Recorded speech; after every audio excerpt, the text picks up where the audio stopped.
जो ये competition exam हो रहे हैं, इन कंपटीशन एग्जाम को लेके ग्रामीण इलाकों में जो तैयारी करने वाले जो बच्चे हैं, इन पे भी इसका काफी असर पड़ा है।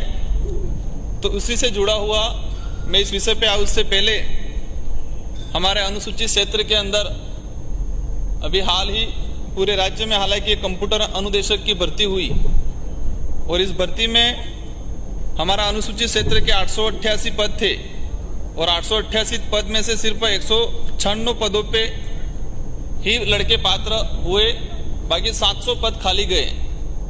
कहीं न कहीं इसका असर ग्रामीण इलाकों में बिजली नहीं होने से बच्चा समय पे नहीं पढ़ पाते हैं।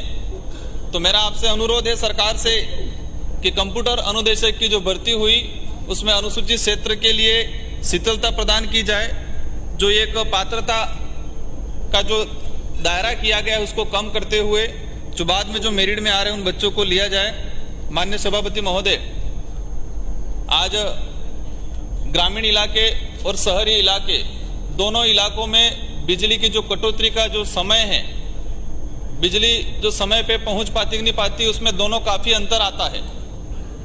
आज प्रत्येक व्यक्ति, क्योंकि भले उधर की सरकार रही हो इधर की सरकार रही हो, बिजली प्रत्येक घर तक पहुंचाने के लिए, प्रत्येक ढाणी तक पहुंचाने के लिए सभी सरकारों ने योजना बनाई।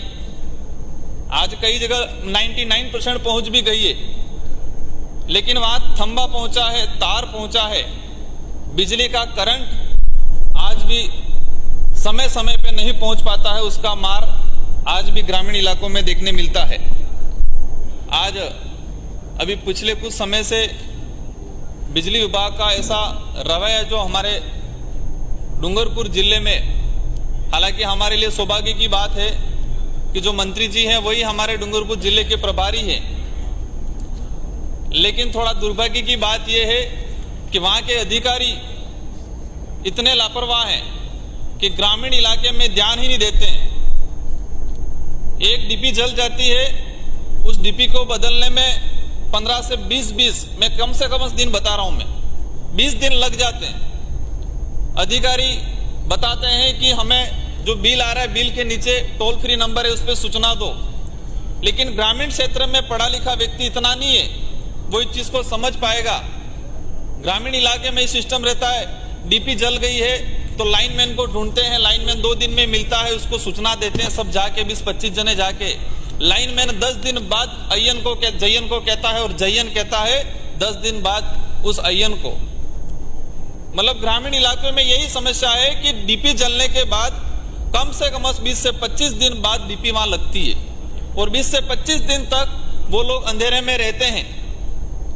आज विशेषकर अभी एक लोड शेडिंग का जो चल रहा है कि रात के समय, सुबह के समय गांवों से एक ही बात उठती है कि शहरों में लाइट रहती है तो हमारे गांवों में लाइट क्यों नहीं है। 1 मिनट अपनी बात समाप्त करें। शहरों में इंसान रहते हैं तो क्या गांवों में इंसान नहीं रहते हैं? शहरों में समय समय पे लाइट रहती है और गांवों में लाइट नहीं रहती है। गांवों में स्थिति ये बनी हुई है, शाम का समय होता है, खाना बनाने का समय होता है, बच्चों के कंपटीशन एग्जाम के पढ़ने का जो समय होता है, उसी समय के दौरान बिजली की कटौती होती है। सुबह स्थिति ये बनती है, जो परिवार है अपनी दिनचर्या चलाने के लिए पानी भरने जाता है और सुबह 6-7 बजे कटौती हो जाती है। तो मैं आपके माध्यम से मंत्री महोदय से निवेदन करना चाहूंगा कि डूंगरपुर पूरे जिले के अंदर बिजली कटौती का जो चल रहा है उसमें ग्रामीण इलाके और शहरी इलाके में जो भेदभाव किया जा रहा है उस भेदभाव को कम किया जाए और समय पे बिजली दी जाए।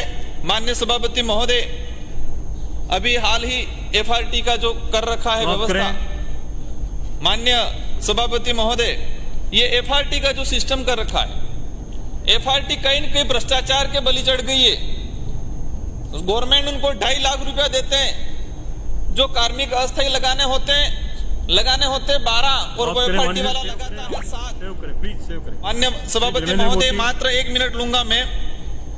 एफआरटी के तहत हाल ही में एक महेश करके लड़का मेरी विधानसभा में डेथ हो गई क्योंकि वो डीपी चढ़ाने गया, श्री जगसी राम एफआरटी के कोहली नॉर्म्स में ही नहीं वो एफआरटी वाले डीपी चढ़ाए, लेकिन एफआरटी वालों से सारा काम कराया जाता है। लगाने के होते हैं 12-13 और लगाते हैं 6 से 7। जगसीराम ठेकेदार को सरकार पूरा पैसा देती है और एफआरटी वाला फर्जीवाड़ा करता है, उनको डीजल भी कम देता है। सरकार कहती है एफआरटी 24 घंटे सुविधा देगी, लेकिन एफआरटी की गाड़ी में डीजल भरने के लिए वो प्लीज ठेकेदार विराजी 5 दिन में मुश्किल से 5 किलोमीटर घूमे, इतना सभापति डीजल महोदय, विराजी माननीय सभापति महोदय, मेरे विधानसभा सभापति महोदय, आपने मुझे विराजिए माननीय बिजली पर सभापति बोलने का महोदय, मौका दिया। 2-3 जो जीएसएस हैं, विराजिए प्लीज सेव करें विराजिए GSS आपके के लिए माध्यम मैं से- मदद प्लीज। निवेदन करूंगा वो कराए। धन्यवाद।